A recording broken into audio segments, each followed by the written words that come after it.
What I really want to do is be an advocate for Mhm. survivors. And so Yes. we talked around it and we bounced ideas and we bounced ideas and what could you do? And I'm a tech person. I said, oh, I could do a website. I could do this, that, and the other. And then it just dawned on me, I had this story. And it felt Yes. like, Yes. oh my God, I have, in a lot of ways, I felt like I had no choice.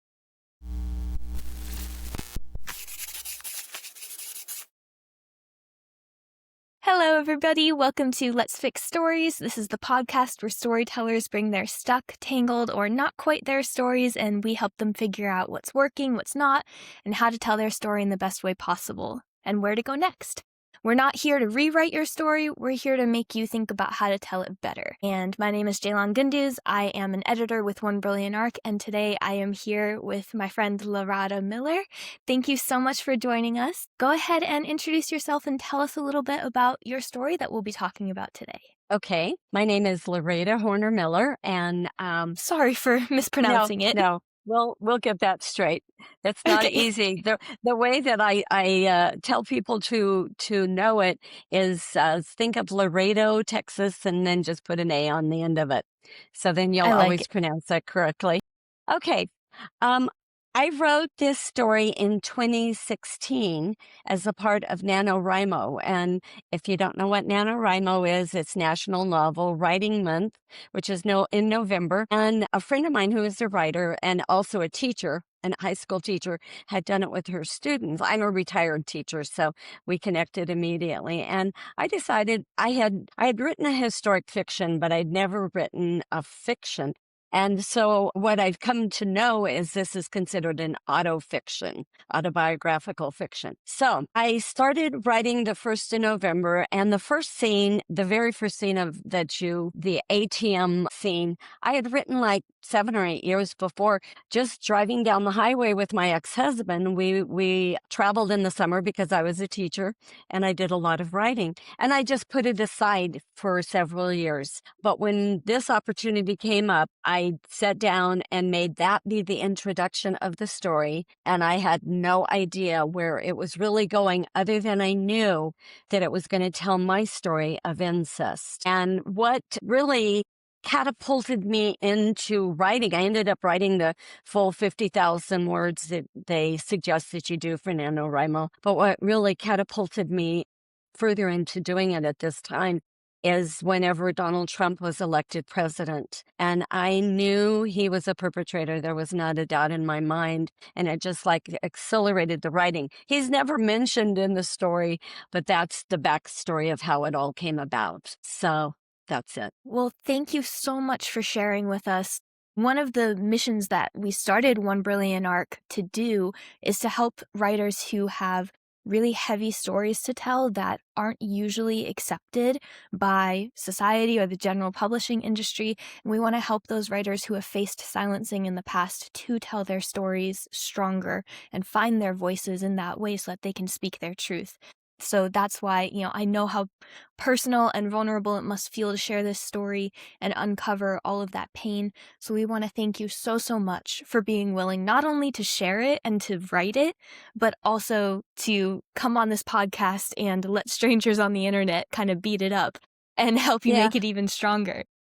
I do want to add just one more thing, because that was then, and then this is now. In 2025, I was seeing a therapist. I had been viciously attacked by a dog in our little ranching community, and I was doing trauma therapy with a therapist, and the whole Epstein files came up.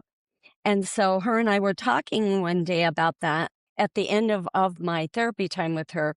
And I said to her, what I really want to do is be an advocate for survivors. And Yeah. so we talked around it, and we bounced ideas and we bounced ideas and what could you do? And I'm a tech person. I said, oh, I could do a website. I could do this, that, and the other. And then it just dawned on me, I had this story. And it Yes. felt like, oh my God, in a lot of ways, I felt like I had no choice. I'm right in the middle of a 5-book poetry series. I just released book number 2. And so I was ready to work on book number 3. And all of a sudden, this was just in my lap. So I talked to my book coaching group about it and said, can I do both at the same time? What's your opinion? And so it went back and forth and back and forth. Some people said yes, some people said no. I kind of made the commitment to put the poetry series aside and to just focus on this because it's a heavy topic. It is. You know, yes. And as I've prepared for this conversation, I've gone back and read through it and realized some of the innuendos and the nuances of it all. So, but it is a relevant topic for today. For sure, for sure. There's something so powerful about sharing your story. Not only do you own your story for yourself, and that helps you find your voice, the process of sharing, but writing itself is also a form of healing. It's processing and giving words to what you've been through and then turning it into something beautiful. And when you share your story, the magic of storytellers is that we get to be the ones to make those bridges of connection with people and let them know that they're not alone. No matter what they've gone through, there's someone else who's gone through it as well, and they're not alone in the pain that they're facing or the darkness that they're walking through. And I think that's something so powerful, and it really is the storytellers who are going to save our world and make a difference in such a dark place right now. So Yeah. again, thank you so much for sharing, for being willing to come here and let the story be beat up into something even stronger so that it can be shared with the world and find Awesome. those people that really need it to heal their own hearts. So yeah, we will get started. I want to give a disclaimer.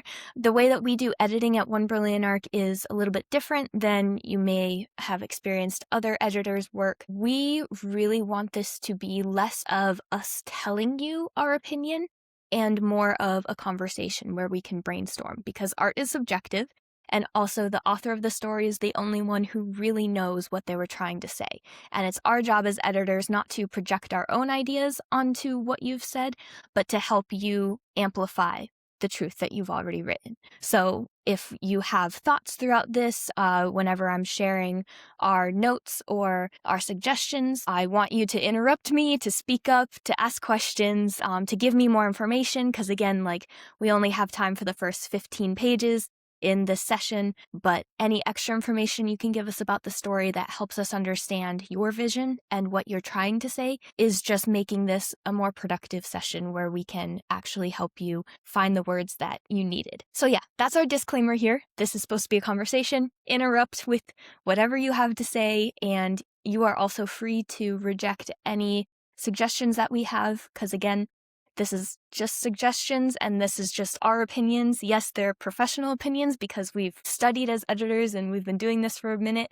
At the end of the day, you're the author and you're the one Okay. who has the final say. So we'll get started real quick. Go ahead and give us the elevator pitch for this story, just for the listeners who, haven't gotten to read the sample in full like we have. Just summarize the story in 2 or 3 sentences and give us the overall idea. Okay. Laura had a unbelievable experience at an ATM trying to put a $20 bill back into the ATM, and Ellie saw her and saw her in her distress and saw her husband take care of her. Their lives became not entangled, but their lives meshed together. And what happened was all three, Laura and her husband and Ellie and her husband, became healed because of the process Laura went through. That's beautiful. All right, well, I'm going to share my screen real quick so that you can see the notes that we've made. All right, so first we'll just go over what is working. And again, I'm one representative of the group of editors that we have at One Brilliant Arc. Usually we have more than one person on this call, but our other editor who is going to hop in, Charles, unfortunately his mother is battling breast cancer, so he went to support her through her next round of chemo, so he wasn't able to be here. But he did send over his notes, and some of his notes are in here, so I'll just be reading the notes that he summarized, and then you'll see some of his notes more specifically within the text. Okay. So, to start with, we'll just go over what is working. The first thing that hit me was your dedication, and your epigraph. And I just really loved it. So I'll read it out loud just again so that everyone can see what we're talking about here. I dedicate this book to all 12-step programs that heal so many wounded people. I dedicate this to any survivors of incest, the silent wound that needs to be talked about openly. And again, this is why we're here. We're here to help you amplify your voice and tell very important stories that will heal other people. So thank you again for your bravery. And then what you wrote here, this quote from Sylvia Plath, is so powerful. I referenced it a little bit when we were talking earlier, but everything in life is writable about if you have the outgoing guts to do it and the imagination to improvise. The worst enemy to creativity is self-doubt. And you are battling self-doubt really hard by taking this brave step to write this story down and see it all the way through to the end to publishing. So that's the first thing that's working. You have incredible bravery, you have an incredible perspective, and you have an important story to tell. And that is the bones of a good story for sure. So I'll start with some of my broader notes, and then I'll find the specific notes within the document to give you an example of what I'm talking about. The first thing is the raw honesty, the realness behind your words, because healing is a heartbreaking journey, and sometimes it feels like you take more steps backwards than forwards. And, healing is nonlinear, grief is nonlinear, and processing such heavy things that you've been through is not easy. And the fact that you write so honestly about that is where people can feel that realness behind your words, and it's evident. It makes them realize this is an important story for me to read. Your heart behind these words is really clear, and it's beautiful. The heart that you share with us that has been so resilient to weather so many things, and yet still has a beautiful perspective on turning pain into art. That is really powerful and beautiful. And again, talked about the epigraph. It's so powerful and true, and wanted to take the time to commend you on your bravery. For Charles's point, he said, there is certainly a grounded realism to this whole piece that merits attention. There is also a clear passion that is evident too, and I was very eager to see where all of this went as it was developing, how the pieces lined up, and what you were going to say thematically. Also, there are lines, like this one line here. Let me find it. Right here, he said, I said goodnight, and he echoed the same. I whispered, I love you, and rolled over to the wall. He said, me too. But tonight I heard the me too instead of I love you. Lines like that, it shines with a poeticism, and it's very solid. And again, you mentioned that you are a poet, you are writing poetry books, so that beauty and that skill in making poetry out of such raw, real, honest things is very evident. And it really struck both of us. So, you can see some of the notes that we both had about what's working and what should stay, and the strengths that you should lean into are very similar. A lot of some of the notes that I highlighted, both Charles and I said, very good, dig into more of these elements. So some of these details that most people don't necessarily think to mention because they're so obvious, but they're the little things. To illustrate what I'm talking about, there's this quote that I read when, way back when I was, still writing instead of editing. But this advice that was given to me was, the bigger the issue, the smaller you write. You don't write about the war going on in the streets. You write about the child's socks on the side of the road. And that's something that we saw you do, especially in this line here. I dreamed of flying ATMs of mechanical dragons and the blank penetrating eyes of that woman. Those kinds of small things in the big things are what really hit people's hearts and make them feel like they can latch on to this big thing, and it becomes real to them. It becomes something that they have also experienced. So more of dig into those elements. Let me see.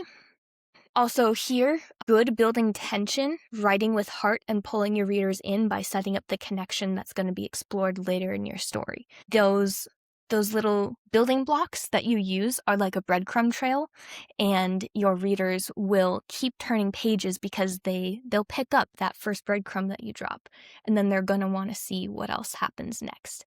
So very good sprinkling in that breadcrumb trail of all your little details and hinting at things that are going to be explored later. That's a really great setup. That's solid pacing. So way to go there. And this is another, to go back to talking about like the small things in the big things that make it feel more real. This section here, I wrapped my arms around him and held him close. I consoled him as he cried, and the tears came freely. How do I ease his pain? And this is a suggestion that I made to rewrite this into something a little bit smoother, but you can take it or leave it. How do I ease his pain when I couldn't even find the strength to name my own pain? Those ironies of having to comfort the person who loves you when you're the one suffering is such a real thing when you've experienced trauma that a lot of people don't really talk about, but it's something that is really difficult to navigate. So we want to encourage you to like dig into those things, because that's what's going to set the story apart as one for the people who are healing and something that speaks directly to what they're experiencing. So that's wraps up our comments about the strengths that we immediately picked out that should stay. Do you have any thoughts before we move on? Any questions? I love the fact that you like the epigraph, because that just absolutely seemed to summarize what I was what I was being led to do. Um, I l The other thing too, I love that quote, "The bigger the issue, the smaller you write," because, as I've been going back and editing this, because, as to prepare for this, I decided I really needed to get back into the story and feel the story from the inside. And what I saw was that's what was missing, was those small elements, those specifics. So, I love it. Thank you. Of course. Yeah, you've got great bones here. You've got a great foundation, and you have an important story to tell. So we definitely took a lot of care with this one. We wanted to make sure that our notes were thorough and we could really help you tell it well in the way that it needs to be told in order to really connect with those people who need it. So with that, we'll move into the notes that we have of how you could strengthen your story as far as your current round of editing. Again, all of these notes are just our opinion, and the buck stops with you, so you get to decide if you take them or leave them. And this is a brainstorming session, so if you have any questions, concerns, more information to add, go ahead and interrupt me, and we'll just talk it through. Okay. All right, so to start with, and this is more of a question that I had, not necessarily a note. I noticed that a lot of the spacing was a little bit odd, and I wondered if that was because this was formatted as a Word format or an ebook, and then it just got translated into this Google Doc format. Yeah, no, I'm working in Scrivener's, Gotcha. and Okay. so I think it just spaced itself out. Some of it is, like you said, some of it is not right, and so Okay. yeah, Well, yeah, no worries. Yeah, as long as it's yeah, correct in the format that you're working on it in, that's yeah, totally fine. yeah. Once I noticed, I saw a couple of spacing, and I was like, I'll just fix this. But then I was like, no, this might be a formatting thing. So no worries there. Disregard Okay, those notes. okay, So I'll start big, and then we'll go small through some of the specific notes. okay. The first thing that I noticed was there was repetition throughout. So there was repetition of certain events. There's repetition of certain words that, as an editor, when we're in the line editing rounds, I would just say, oh, this word was used in a previous sentence or in the same paragraph, so maybe switch it up. There was repetition in certain point of views. So when you wrote something from one point of view, it was told again from another point of view, but we've already seen the scene. So, for example, in chapter 1, we talk about that scene at the ATM, Mhm. and it's narrated through Ellen's perspective.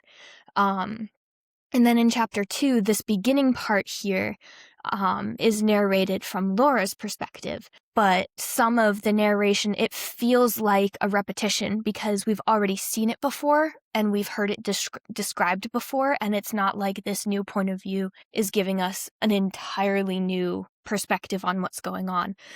So my suggestion would just be to help out your pacing, make sure that you cut out some of this repetition. So for example, in this section, maybe this narration could pick up where Laura is in the car with her husband and Laura notices Ellen watching her. That would be a really great place to pick up because now that Laura has left Ellen's eyes, we don't see what else is happening. And that's the information where we didn't know that that connection was made, that Laura saw Ellen looking at her. So that would be my suggestion there, is just keep the pacing going and cut out some of the repetition.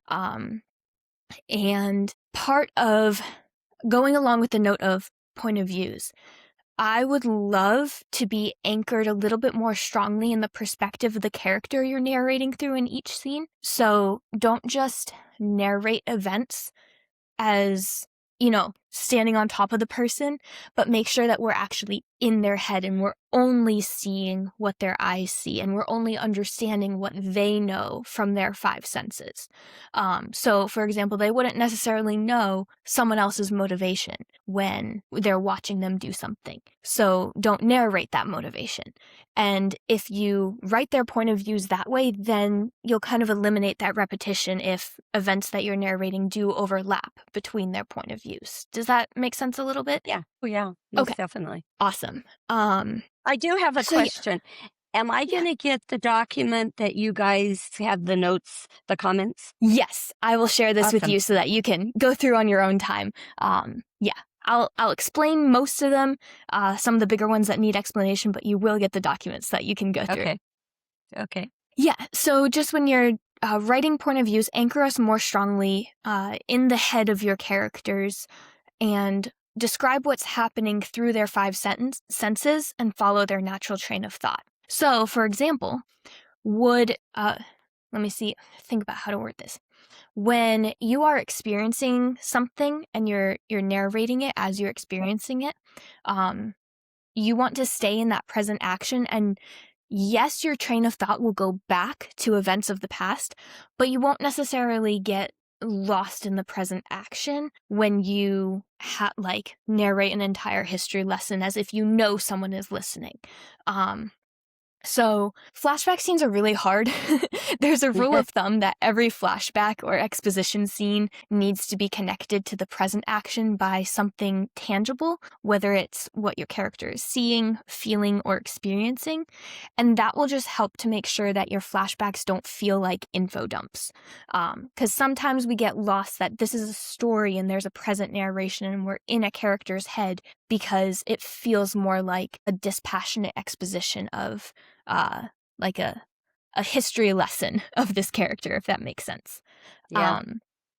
So my hint is to try and take away some of that history lesson textbook feel and write your flashback scenes as if we're still in the characters' heads in the present action, so that we don't lose sight of this pacing that you're setting up, that, keep turning pages because this is a story. This isn't a textbook. This is a story, and you need to know what happens next because you care about these characters.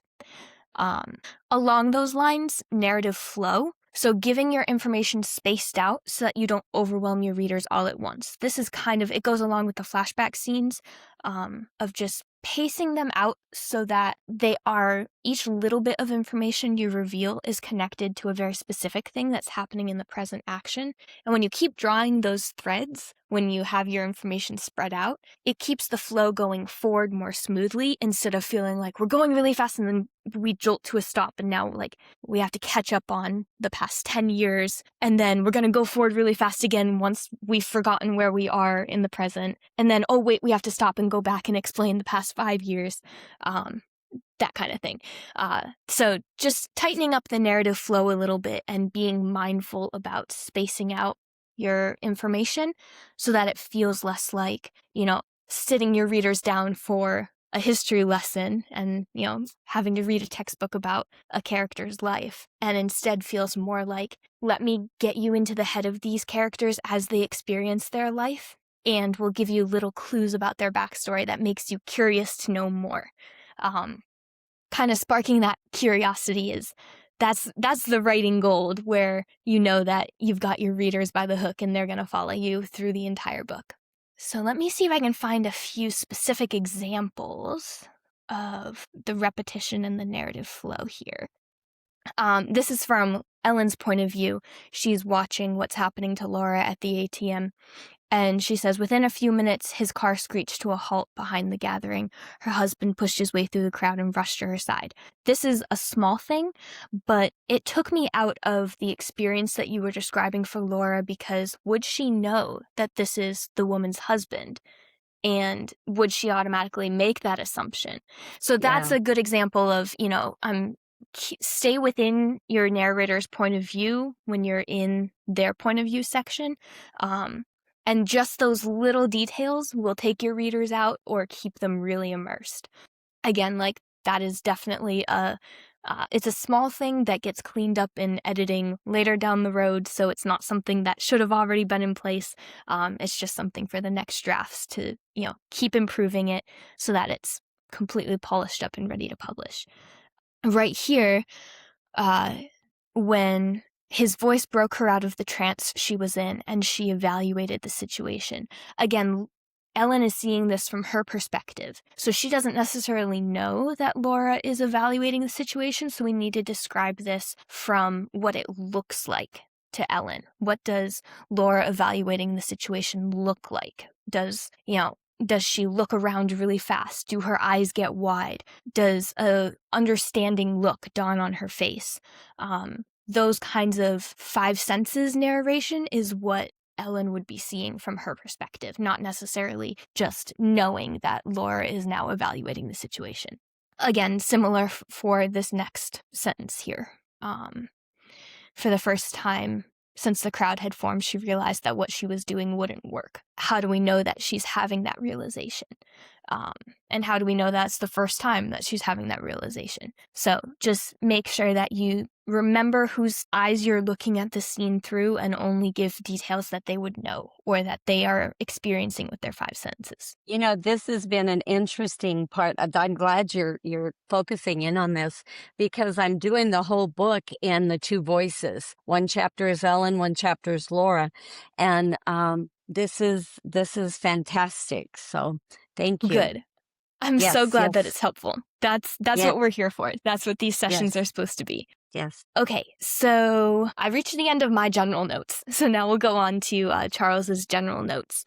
You'll see in some of his notes here, he made a lot of technical adjustments for Mhm. just the mechanics of writing, so making sure your sentence flow is correct, and all of that. And you said the technical construction of the piece needs some work, but nothing that a good editorial scrubbing in a bath with soap, metaphorically speaking, will not fix.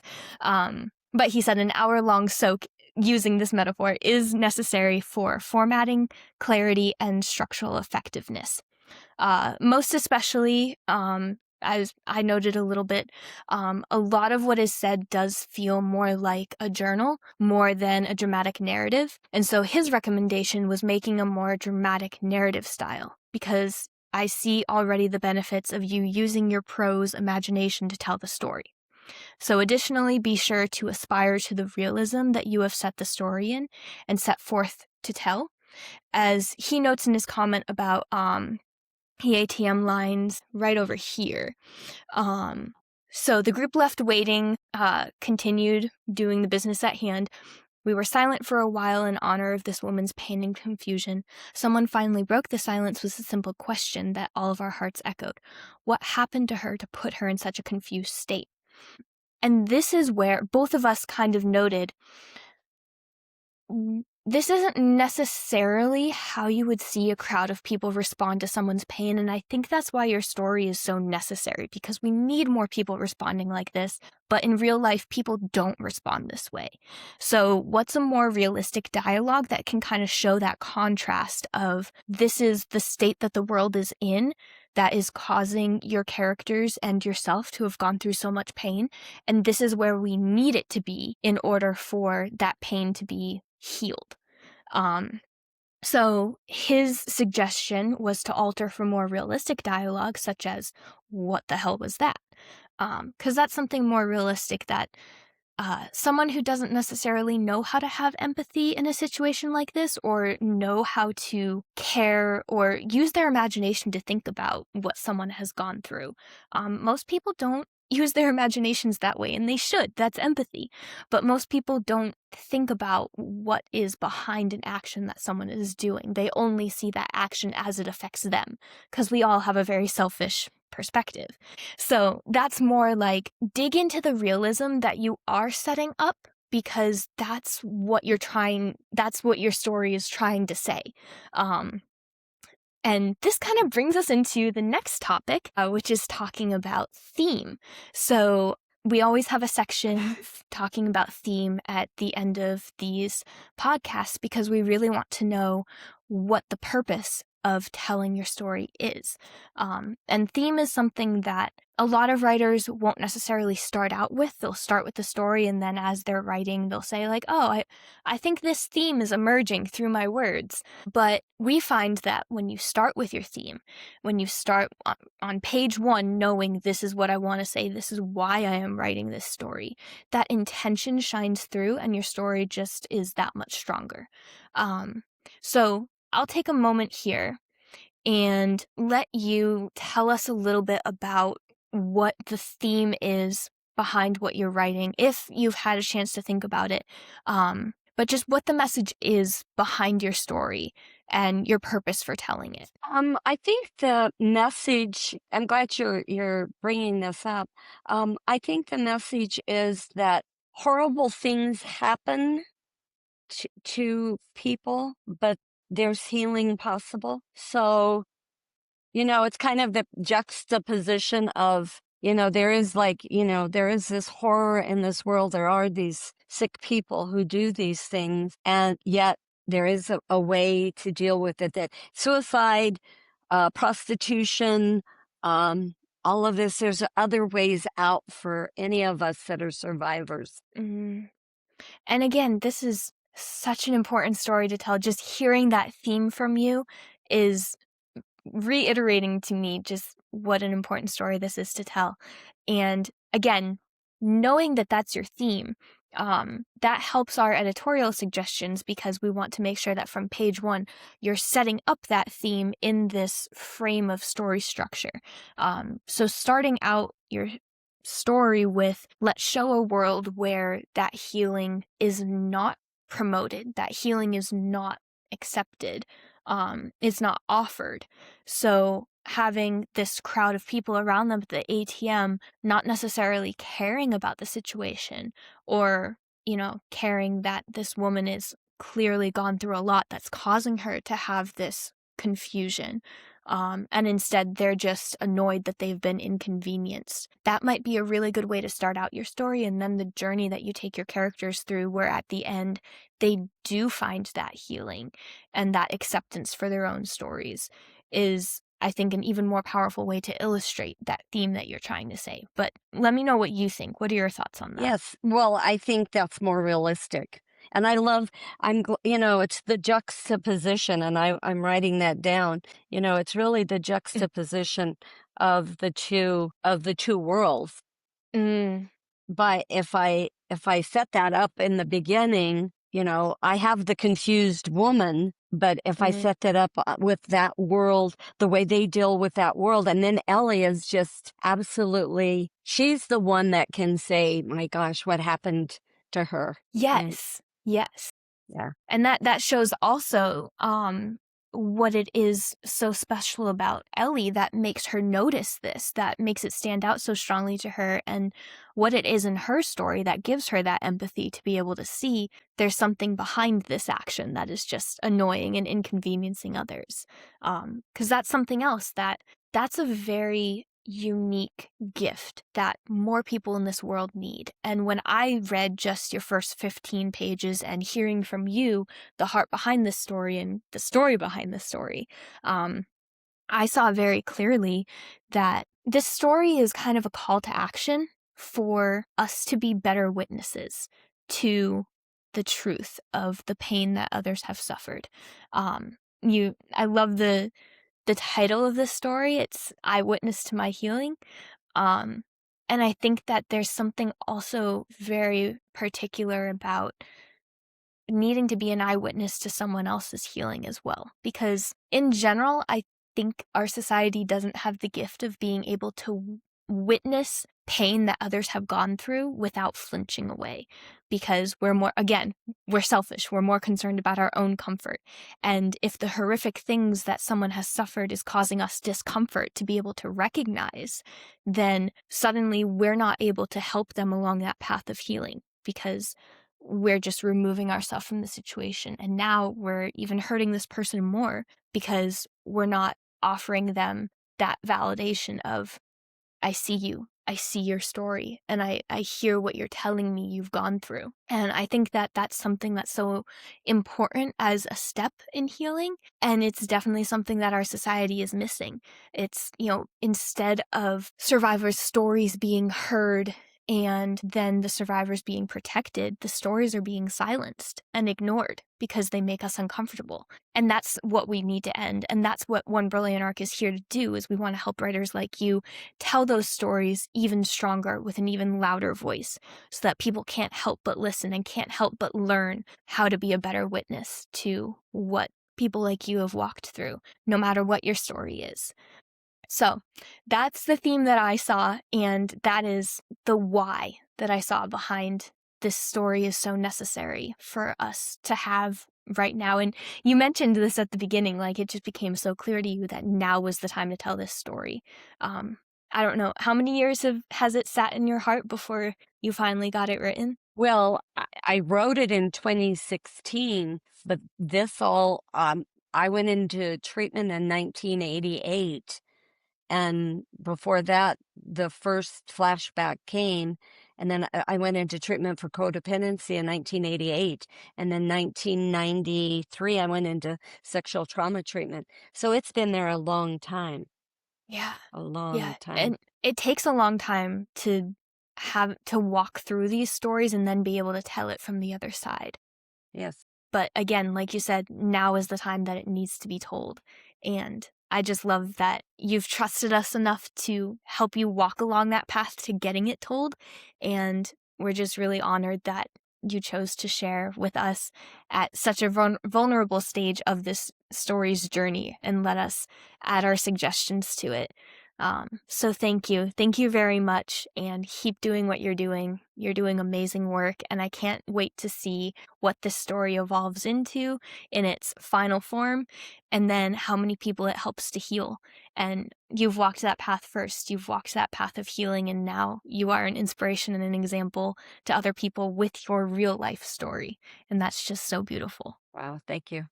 Of course. Thank you. Thank you. So we'll wrap it up here with some final thoughts. And again, we'll send this over to you so you can dive into more of these notes.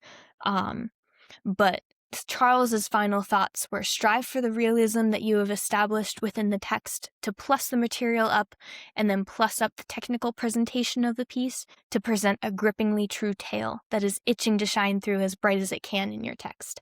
And I kind of just shared my final thoughts. But as a whole, that's our practical advice for the editorial piece, and then the heart advice for your journey as the writer also is, more of what I just shared.